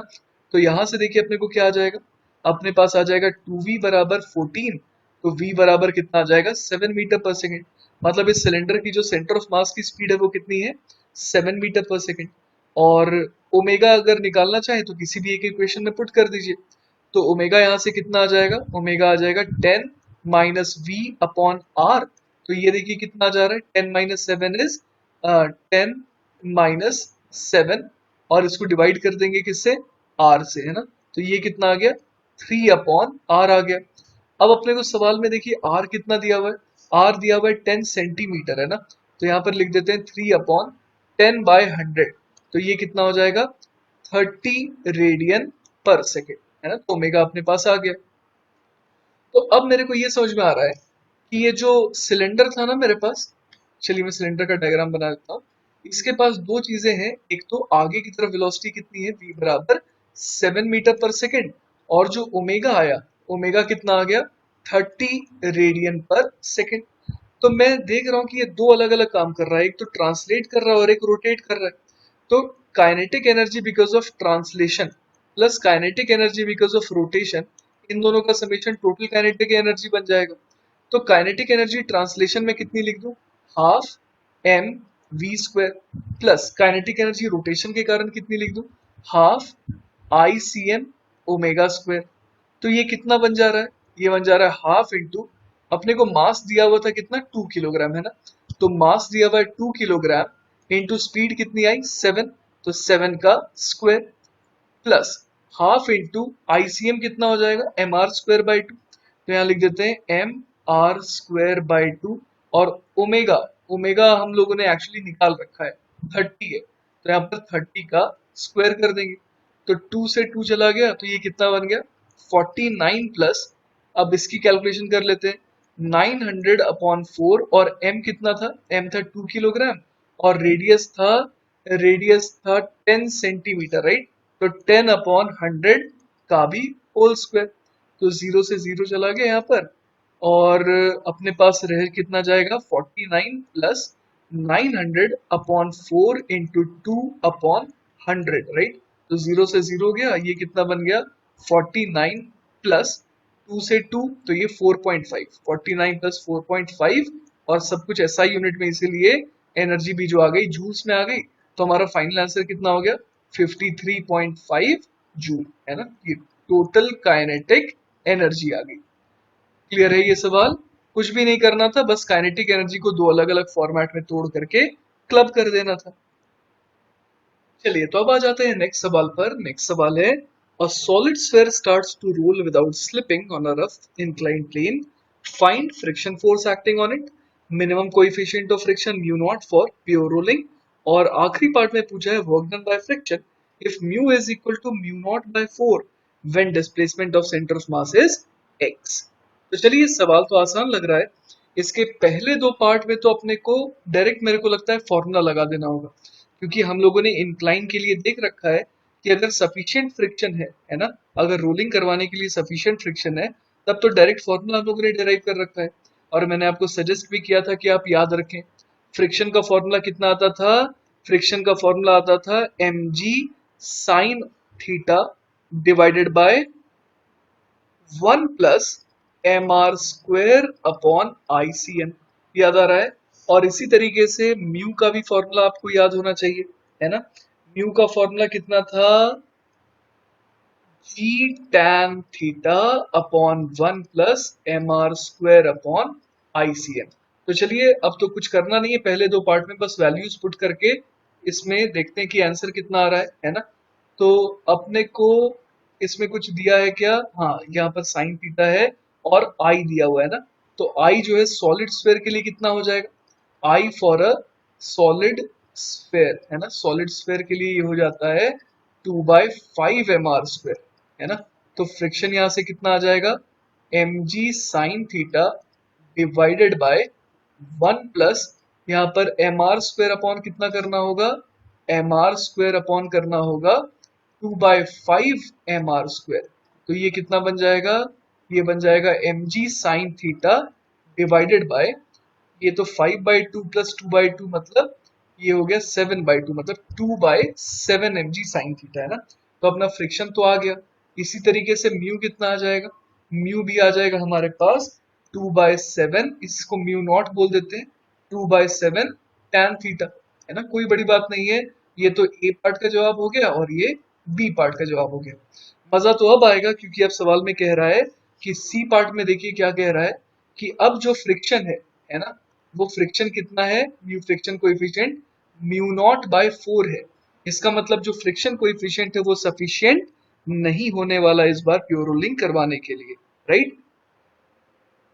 तो चलिए यही चीज मैंने यहाँ पर लिख दी है कि इस बार चूंकि म्यू जो है वो म्यू रिक्वायर्ड से कम है, तो इसीलिए there will be slipping and friction will be kinetic friction. तो देखिए मुझे समझ में आ गया कि फ्रिक्शन चूंकि काइनेटिक है, और काइनेटिक फ्रिक्शन की वैल्यू क्या होती है, म्यू इनटू नॉर्मल, नॉर्मल तो mg cos थीटा हो जाएगा, राइट। तो नॉर्मल अगर mg cos थीटा हो जाएगा तो उसको म्यू से मल्टीप्लाई करना है। म्यू मैंने ऑलरेडी निकाल रखा है, वो कितना है म्यू नॉट बाय 4, और म्यू नॉट है 2/7 tan थीटा, तो इसको 1/4 से मल्टीप्लाई करके और एंड में mg cos थीटा से मैंने मल्टीप्लाई कर दिया। तो फ्रिक्शन मुझे दिख रहा है कि कितना आ गया, फ्रिक्शन आ गया यहाँ से देखे तो mg into sine theta multiplied by 1/14, है ना। बहुत इजी कैलकुलेशन है यहाँ पर। तो फ्रिक्शन अपने को दिख गया कि इतना आ रहा है ना। तो अब आप सोचिए कि ये जो हमारे पास स्फीयर था, उसके पास फ्रिक्शन लग रहा है पीछे की तरफ, और आगे की तरफ कौन सा फोर्स लग रहा है, mg साइन थीटा। तो इसका नेट एक्सेलरेशन कितना होगा, आगे की तरफ कुछ a मान लेते हैं, तो हम लोग क्या लिख सकते हैं यहाँ पर, mg sine theta minus friction जो कि है mg साइन थीटा अपॉन 14 बराबर क्या आ जाएगा, ये आ जाएगा m इंटू ए। तो यहाँ पर मैं mg साइन थीटा को 14/14 भी तो लिख सकता हूँ, इससे कैलकुलेशन आसान हो जाएगी। ये बन गया 13 mg साइन थीटा अपॉन 14 बराबर m इंटू ए। तो यहाँ से देखिए मेरे पास एक्सेलरेशन कितना आ गया, एक्सेलरेशन मेरे पास आ गया 13g sign theta divided bye 14, है ना। तो मेरे पास एक और इक्वेशन आ गई। अब आप मुझे बताइए कि अगर इस फ्री बॉडी डायग्राम को हम लोग देखें, है ना, तो इसमें अल्फा किसके कारण आएगा? सिर्फ फ्रिक्शन के टॉर्क के कारण आएगा, क्योंकि नॉर्मल तो ऐसे पास कर रहा है, mg तो ऐसे जा रहा है, तो सिर्फ और सिर्फ टॉर्क आएगा किसके कारण? फ्रिक्शन के कारण। तो मुझे ये भी समझ में आ रहा है कि फ्रिक्शन का टॉर्क जो है उसका सेंस इसे घुमाने के लिए इस तरीके का होगा, है ना, अल्फा वो उसे इस तरीके से एंटी क्लॉकवाइज डायरेक्शन में प्रोवाइड कर रहा है। तो मैं यहाँ पर क्या लिख दूंगा? टॉर्क। टॉर्क की वैल्यू हो जाएगी एफ इंटू आर, जो कि किसके बराबर हो जाएगा? आई इंटू अल्फा के। तो चलिए वही चीज मैं नीचे लिख देता हूँ, एफ इंटू आर बराबर आई इंटू अल्फा। और यहाँ पर फ्रिक्शन तो मुझे पता ही है कि फ्रिक्शन कितना है ना, तो मैं सिंपली यहाँ पर फ्रिक्शन की वैल्यू भर देता हूँ। फ्रिक्शन हम लोगों ने कितना निकाला था? हम लोगों ने निकाला था mg साइन थीटा अपॉन 14, इसको मल्टीप्लाई कर देते हैं r से, और i हमें पता है सॉलिड स्फीयर के लिए कितना होता है? 2/5 mr स्क्वायर। तो इसको अल्फा से मल्टीप्लाई कर देते हैं। m और एक r, m और एक r तो चले गए, है ना। तो यहां से मेरे पास अल्फा कितना आ जा रहा है? अल्फा आ जा रहा है 5g sine theta divided by 28 into R. तो देखिए अब मेरे पास दो दो एक्सेलरेशंस आ गए, ट्रांसलेशन और एंगुलर एक्सेलरेशन दोनों ही आ गए मेरे पास। तो अब मैं कंपेयर कर सकता हूं यहाँ पर एक्सेलरेशन जो यहाँ पर ए आया है और जो एंगुलर एक्सेलरेशन आए, इन दोनों को मैं देखिए कैसे कंपेयर करने वाला हूँ। मैं यहाँ पर कहने वाला हूँ कि a upon alpha will be equal to v upon omega and this will also be equal to x upon theta, क्योंकि एक्सेलरेशन जो है वो जिस तरीके से मिल रहा है उसके हिसाब से v चेंज हो रहा है और v के हिसाब से x चेंज हो रहा है। सेम कहानी जो है अल्फा के साथ भी है, अल्फा जिस तरीके से मिल रहा है उसी तरीके से ओमेगा आ रहा है, उसी तरीके से थीटा आ रहा है। क्योंकि a बराबर क्या हो जाएगा? एक्सेलरेशन बराबर, अगर मैं उल्टा जाऊं, है ना, अगर मैं v से जाता हूं तो मैं v बराबर क्या लिख सकता हूँ? यहाँ पर इनिशियल स्पीड तो जीरो थी, तो v बराबर आ जाएगा 80। इसी तरीके से अगर मैं ओमेगा निकालूं तो इनिशियल ओमेगा भी जीरो था, तो ओमेगा बराबर आ जाएगा अल्फा इंटू टी। तो आप डिवाइड करके देखेंगे तो यही रेशियो बन रहा है। तो बेसिकली मैं इसी रेशियो का यूज करने वाला हूँ। अब आप देखिए कि a अपॉन अल्फा कितना आ जाएगा। हम लोगों ने देखा कि a कितना आया था? 13g sine theta by 14। तो यहाँ लिख देता हूं मैं 13g साइन थीटा अपॉन 14, और अल्फा कितना आया था? 5g sine theta upon 28r, right. इसको मैं x अपॉन थीटा के बराबर कर देता हूँ ताकि मुझे ये पता लगे कि ये घूम कितना रहा है और चल कितना रहा है, क्योंकि जितना पोर्शन चलेगा उसी के हिसाब से मैं काइनेटिक फ्रिक्शन का वर्क डन देखूंगा, है ना, और जितना ये घूमेगा उसके हिसाब से मैं टॉर्क का वर्क डन देखूंगा। तो फिलहाल मैं एक बार रेशियो निकाल के देखता हूँ कि एक्स अपॉन थीटा कितना आ रहा है ना। तो चलिए इसे एक्स अपॉन थीटा के बराबर कर देते हैं। तो एक्स अपॉन थीटा कितना आ जाएगा? यहाँ पर देखें तो जी साइन थीटा कैंसिल आउट हो गया, तो ये कितना बच गया? 14 टू ज़ा 28 होता है, और बिल्कुल सही यहाँ तक, है ना। तो ये मेरे पास आ गया एक्स बाई थीटा बराबर आ गया 26 अपॉन 5, जिसको अगर सॉल्व करें तो ये कितना बन जा रहा है? 5.2 आर, है ना, यहाँ पर एक आर भी तो आ रहा है, तो 5.2 आर आ जा रहा है। जब प्योर रोलिंग होती थी तब कितना आता था? तब हम लोग जानते हैं कि एक्स अपॉन थीटा बराबर कितना आ जाता था, आपको याद है? ये आ जाता था सिंपली आर के बराबर आता था, है ना, आपको याद होगा एक्स बराबर आर थीटा था उस समय। लेकिन इस बार आप देख रहे हैं कि एक्स अपॉन थीटा जो है आर नहीं बल्कि कितना आ रहा है? एक्स बाय थीटा आर नहीं बल्कि कितना आ रहा है? 5.2 आर आ रहा है, राइट। तो इसका क्या मतलब हुआ? इसका ये मतलब हुआ कि प्योर रोलिंग के केस में जितना एक्स अपॉन थीटा का जो रेशियो था उससे कहीं ज्यादा आ रहा है इस बार एक्स अपॉन थीटा का रेशियो। मतलब कि जो आगे की तरफ स्लाइडिंग वाला हिसाब किताब है ना, जो पार्ट स्लाइड कर रहा है वो बहुत ज्यादा है एज कम्पेयर टू जिस तरीके से ये रोटेट कर रहा है ना। तो हम लोग समझ पा रहे हैं इस बार कि यहाँ पर जो सॉलिड स्फीयर है ना, इस तरीके से जो सॉलिड स्फीयर था यहाँ पर, तो ये इसका जो बॉटम मोस्ट पॉइंट है ये क्या करेगा? ये ज्यादा आगे की तरफ जाएगा, राइट। क्या आप समझ पा रहे हैं?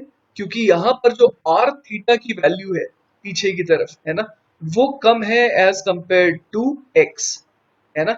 एक्स जो है वो आर इंटू थीटा से ज्यादा है, ठीक है। तो अब हमें साफ समझ में आ रहा है कि फ्रिक्शन जो है वो किस तरीके का लगेगा। फ्रिक्शन जो है वो हमने ऑलरेडी खैर समझ ही लिया था कि काइनेटिक लगेगा और पीछे की तरफ लगेगा यहाँ पर, है ना। तो अगर मैं यहाँ पर फ्रिक्शन को देखूं तो इसका दो दो रोल मुझे दिखाई दे रहा है। ये अगर मान लीजिए कि x आगे जा रहा है, ठीक है, मान लीजिए ये x आगे गया, सेंटर ऑफ मास जो है वो x आगे गया, तो ये जो ट्रांसलेशनल मोशन है उसके कारण वर्क डन बाय फ्रिक्शन कितना आ रहा है, वर्क डन बाय फ्रिक्शन आ रहा है -F × x। और इसके अलावा देखिए कि अगर इतने देर में जब ये x डिस्टेंस कवर कर रहा है तब ये थीटा कितना कवर कर रहा है वो भी हम लोग निकाल सकते हैं ना, क्योंकि x अपॉन थीटा अपने को 5.2 आ ही गया है। तो हम लोग देख पा रहे हैं कि ये फ्रिक्शन ही जो है जो इसे रोटेट करा रहा है। तो फ्रिक्शन जो है ट्रांसलेशन के केस में नेगेटिव वर्क कर रहा है, लेकिन रोटेशन के केस में फ्रिक्शन कैसा वर्क डन कर रहा है, पॉजिटिव वर्क डन कर रहा है, क्योंकि वो जिस सेंस में टॉर्क लगा रहा है उसी सेंस में ये घूम भी रहा है, क्योंकि घुमाने के लिए सिर्फ और सिर्फ यहाँ पर फ्रिक्शन जिम्मेदार है, राइट। तो यहाँ पर मैं जब रोटेशनल वर्क डन निकालूंगा फ्रिक्शन का तो वो क्या लिखूंगा, टॉर्क मल्टीप्लाइड बाय थीटा। समझ पा रहे हैं आप। और टॉर्क और थीटा दोनों की डायरेक्शन सेम होगी, क्योंकि यही वो टॉर्क है जो एंगुलर डिस्प्लेसमेंट प्रोवाइड करवा पा रहा है ना। तो अगर मैं टॉर्क का मैग्नीट्यूड निकालूं तो टॉर्क कितना हो जाएगा, F × r, और इसको सिंपली मल्टीप्लाई कर देना होगा किससे, थीटा के कारण, और ये वर्क डन कैसा आया, पॉजिटिव आया। तो अब अगर मुझे net work done by friction निकालना है ना, तो net work done by friction में कैसे निकालूंगा, work done by friction overall मैं बोल दूंगा कि वो इन दोनों का समेशन हो जाएगा, है ना। तो इन दोनों को सम अगर मैं करना चाहूं तो क्या लिख दूंगा, FR थीटा -F × x। सही है यहाँ तक। तो अब आप देखिए कि अपने को सवाल में बोला गया था कि यहाँ पर आपको जो थर्ड पार्ट था उसमें क्या बोला गया था, when displacement of centre of mass is x। तो मतलब कि अपने को r थीटा को भी x के फॉर्म में कन्वर्ट करना है।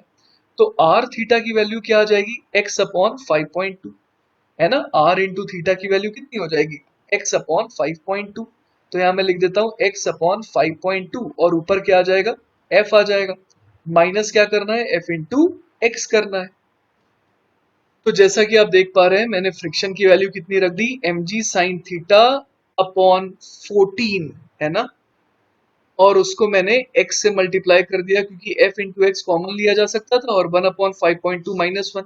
अगर इसे और सिंप्लीफाई करें तो ये कितना बन जाएगा, mgx sign theta divided bye 14, और अंदर ये क्या बन जाएगा, ये बन जाएगा 10/52 -1, है ना। तो अगर इसे फर्दर सॉल्व करें तो ये कितना बन जा रहा है, mgx साइन थीटा अपॉन 14, और अगर यहाँ पर डिनोमिनेटर ले लें, एलसीएम ले लें, तो ये 52 बन जाएगा। तो ये बन जाएगा 10 -52, राइट।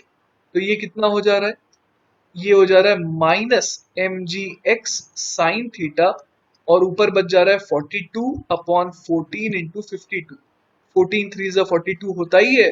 तो हमारे पास फाइनल आंसर कितना आ गया, वर्क डन बाय फ्रिक्शन बराबर आ गया -mgx sine of theta into 3/52। Negative work done बच्चों आना भी चाहिए था। क्यों आना चाहिए था, क्योंकि जब ये स्फेयर जो है ये स्लाइड करते हुए आ रहा है ना, थोड़ा रोटेट कर रहा है, थोड़ा स्लाइड कर रहा है, लेकिन परफेक्टली रोल नहीं कर पा रहा है ना। तो हम लोग समझ पा रहे हैं कि कुछ एनर्जी गायब हो रही है सिस्टम से। तो इसीलिए work done by external agent कैसा आना चाहिए था, नेगेटिव ही आना चाहिए था, क्योंकि सिस्टम से एनर्जी का लॉस हो रहा है। ऑल राइट स्टूडेंट्स, तो आज के लेक्चर का आखिरी सवाल देखने का टाइम आ गया है। ये बहुत ही प्यारा सवाल है। A uniform solid cylinder of radius capital R rolls over a horizontal plane passing into an inclined plane forming an angle alpha with the horizontal. Find the maximum value of the velocity v naught, which still permits the cylinder to roll onto the inclined plane section without a jump. The sliding is assumed to be absent. मतलब कि basically ये कहना क्या चाह रहा है कि यहाँ पर अपने पास एक सॉलिड सिलेंडर है ना, सॉलिड सिलेंडर है, रेडियस आर वगैरह दी हुई है, और बोला है कि ये इस तरीके से यहाँ पर क्या करते हुए जा रहा था, ये रोल करते हुए जा रहा था, है ना, प्योर रोलिंग करते हुए जा रहा था। और अचानक से यहाँ पर एक इंक्लाइंड सरफेस आ गई, तो भी आपको स्पीड इतनी रखनी है, वी नॉट को इतना रखना है, सच दैट कि जब ये इस हॉरिजॉन्टल सेक्शन से इस इंक्लाइंड सेक्शन पे जाए ना, तो ये जंप ना कर जाए। और हम लोग फिजिक्स में जहां कहीं भी आपको जंप वगैरह जैसे वर्ड दिखाई दे रहे हैं, मतलब कि जंप का मतलब क्या हो गया, वहां पर नॉर्मल रिएक्शन जो है वो जीरो हो जाती है अगर जंप कर जाए, मतलब कांटेक्ट ब्रेक हो जाए। तो आपको क्या मेक श्योर करना है कि नॉर्मल रिएक्शन यहाँ पर जब ये इस हॉरिजॉन्टल प्लेन से इंक्लाइंड सरफेस पर आए तो नॉर्मल रिएक्शन जीरो ना हो पाए। ये अपनी स्ट्रेटेजी है। तो देखिए यहाँ पर मैंने दो मोमेंट्स दिखा रखे हैं।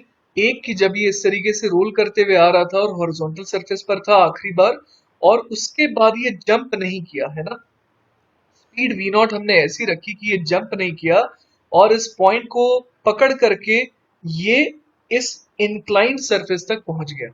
तो ऐसा आपको लग रहा होगा कि इस ये जो पॉइंट है, जंक्शन है हॉरिजॉन्टल और इस इंक्लाइंड सरफेस का, ये इस मोमेंट के लिए किसकी तरह एक्ट कर रहा है, एक ऐसे पॉइंट की तरह एक्ट कर रहा है जिसके अबाउट ये जो हमारा स्फेयर था ये कंप्लीटली प्योरली रोटेट कर रहा है ना। ये जो सिलेंडर था, सॉरी, ये जो सिलेंडर था वो ऐसा लग रहा है कि इस पॉइंट के अबाउट क्या कर रहा है, प्योर रोटेशन कर रहा है ना।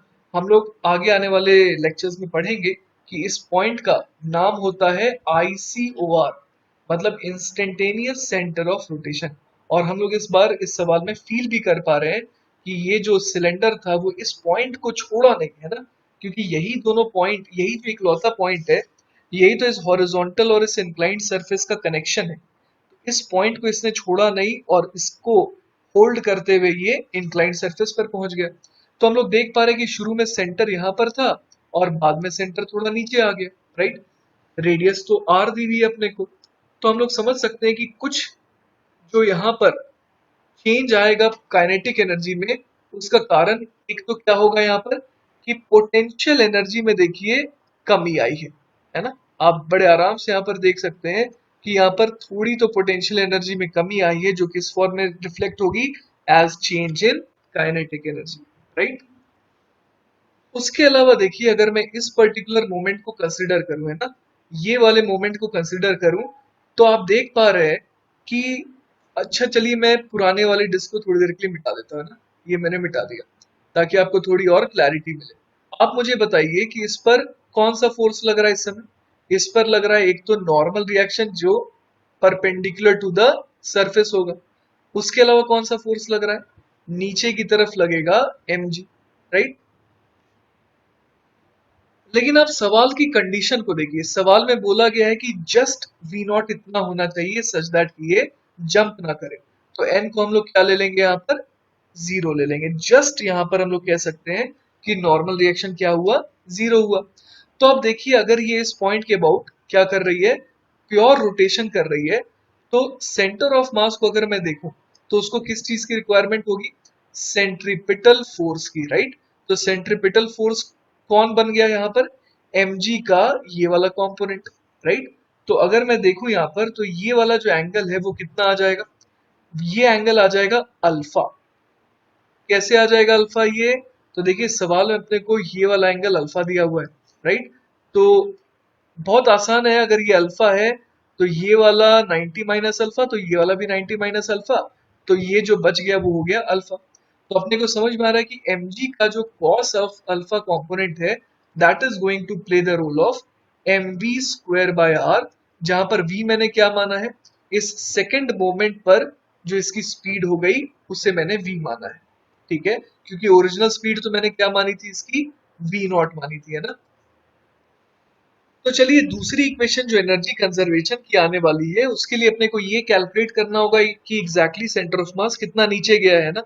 तो हम लोग देख पा रहे हैं यहाँ पर कि पहले center of mass R height पर था और अब कितने हाइट पर रह गया, सिर्फ और सिर्फ आर कॉस अल्फा, क्योंकि अगर ये एंगल अल्फा है तो ये एंगल भी अल्फा हो जाएगा और ये भी एंगल वर्टिकली ऑपोजिट होने के कारण अल्फा हो जाएगा।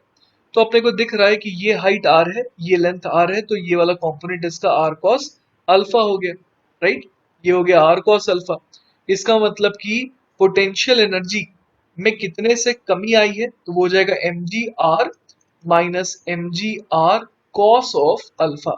और यही किस में दिखाई देगा, यही दिखाई देगा as change in kinetic energy, मतलब कि kinetic energy final minus kinetic energy initial. Final kinetic energy obvious है कि बढ़ जाएगी क्योंकि पोटेंशियल एनर्जी में कमी आई है।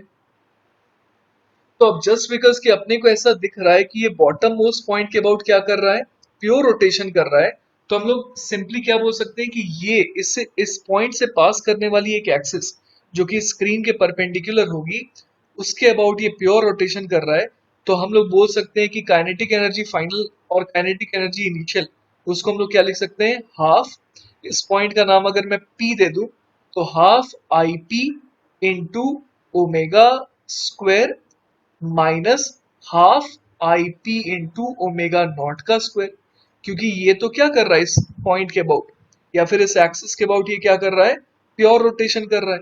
और अगर कोई बॉडी प्योर रोटेशन करती है तो हम लोग सिंपली उसकी काइनेटिक एनर्जी क्या लिख सकते हैं, हाफ आई ओमेगा स्क्वायर। लेकिन मुझे आई जो है इस बार ये एक्सिस के अबाउट नहीं बल्कि पी से पास करने वाली एक्सिस के अबाउट लेना पड़ेगा। तो चलिए कैलकुलेट करते हैं। हाफ तो कॉमन आ जाएगा, आई पी भी कॉमन आ जाएगा और अंदर क्या रह जाएगा, omega square minus omega naught का स्क्वायर, राइट। तो अब आईपी को कैसे लिखें, अपने को सवाल में दिया हुआ था कि ये एक सिलेंडर है, तो सिलेंडर के सेंट्रल एक्सिस से होता है M R square by two, तो उसमें और एम आर स्क्वायर ऐड करना होगा। तो यहाँ पर मैं लिख देता हूँ M R square plus M R square by two using parallel axis theorem. और इसको मल्टीप्लाई किसके साथ करना पड़ेगा, omega square minus omega naught का स्क्वायर। सही है यहाँ तक। तो इसकी वैल्यू किसके बराबर है, mgr के बराबर। तो चलिए लिख देते हैं mgr, sorry mgr minus mgr cos of alpha, है ना, यही तो आया था अभी अभी ऊपर दिखा देता हूं मैं, ये रहा mgr minus mgr cos alpha के बराबर। तो ये कितना आ जाएगा, ये आ जाएगा half multiplied by 3/2 mr square multiplied by final omega square को मैं लिख देता हूँ v square upon R square minus initial omega naught square को मैं लिख देता हूँ v naught square by R square. क्योंकि दोनों ही केस में ये प्योर रोलिंग कर रहा है तो v बराबर आर ओमेगा तो वैलिड रहेगा ही। अब m और m देखिए यहाँ पर कैंसिल आउट हो गया और आर स्क्वायर से आर स्क्वायर कैंसिल आउट हो गया। सही है यहाँ तक। तो बच क्या जा रहा है यहाँ पर, g R minus g R cos of alpha is equal to 3/4 times और अंदर क्या बच जाएगा, V square minus V naught का स्क्वायर। अब आपको ध्यान होगा एक और इक्वेशन अपने पास आई थी, आइए मैं ले चलता हूँ आपको उस इक्वेशन के पास। वो जो इक्वेशन थी वो थी एम जी कॉस अल्फा बराबर M V square by R. देख लीजिए ये रही वो इक्वेशन, है ना, सेंट्रिपिटल फोर्स जो mg का एक कंपोनेंट बन गया था। तो mg cos अल्फा बराबर लिख सकते हैं mv square by R. mg cos of alpha is equal to mv square by R. तो चलिए इसकी वैल्यू हम लोग यहाँ पर पुट कर सकते हैं। तो क्या बन जाएगा अपने पास, g R minus g R cos of alpha is equal to 3/4 multiplied by V square को लिख देंगे एम जी आर, है ना। अच्छा सॉरी, m तो यहाँ से कैंसिल आउट ही हो जाएगा तो m को हटा देते हैं ना, m को यहाँ से गायब कर देते हैं और सिंपली इक्वेशन को और छोटा रखने के लिए v स्क्वायर को क्या लिख देते हैं, R G cos of alpha, है ना, माइनस वी नॉट का स्क्वायर। तो यहां से देखते हैं ये क्या बन जा रहा है, ये बन जा रहा है 4gr minus 4gr cos of alpha is equal to 3gr cos of alpha minus 3v0 का स्क्वायर। तो यहां से अपने पास 3v0 स्क्वायर कितने के बराबर आ जा रहा है, ये बराबर आ जा रहा है 7gr cos of alpha minus 4gr के बराबर, राइट। तो यहां से अब तो आंसर ऑलमोस्ट आ ही गया। v0 स्क्वायर कितना आ जाएगा, gr को कॉमन ले लेते हैं, है ना, और अंदर क्या आ जाएगा 7 cos अल्फा माइनस 4 और डिवाइड कर देंगे 3 से। तो फाइनली अगर मैं v नॉट लिखना चाहूं तो मैं v नॉट को क्या लिख सकता हूं, मैं v नॉट को सिंपली लिख दूंगा अब इस पूरे का अंडर द रूट। तो बच्चों आई होप कि आपको ये लेक्चर अच्छे से समझ में आया होगा। बहुत अच्छी अच्छी चीजें इस लेक्चर में हम लोगों ने सीखी है और इस आखिरी सवाल में जो हम लोगों ने सीखा है बेसिकली ये आने वाला है एक कॉन्सेप्ट जिसको हम लोग कहते हैं आईसीओआर। ये वाला पॉइंट यहाँ पर मैंने आपको बताया आईसीओआर कहलाता है, जो कि आप लोग लेक्चर नंबर 12 में और डिटेल में सीखेंगे, ठीक है। लेकिन इस सवाल में हमारे को चूंकि विजुलाइज हो रहा था कि बिल्कुल ये इस पॉइंट को चिपक करके इसके अबाउट घूम रहा है, तो हम लोगों ने यहाँ पर क्या लगा दिया कि ये फिक्स्ड एक्सिस रोटेशन कर रहा है ना। तो आई होप कि आपको ये लेक्चर अच्छे से समझ में आया होगा। फिर भी कोई डाउट हो तो आप लोग घबराइएगा मत, बिंदास पूछ लीजिएगा हमसे, है ना। तो चलिए फिर मिलते हैं अब नेक्स्ट लेक्चर में, दैट इज लेक्चर नंबर 11 में मिलेंगे हम लोग। तब तक के लिए गुड बाय, टेक केयर।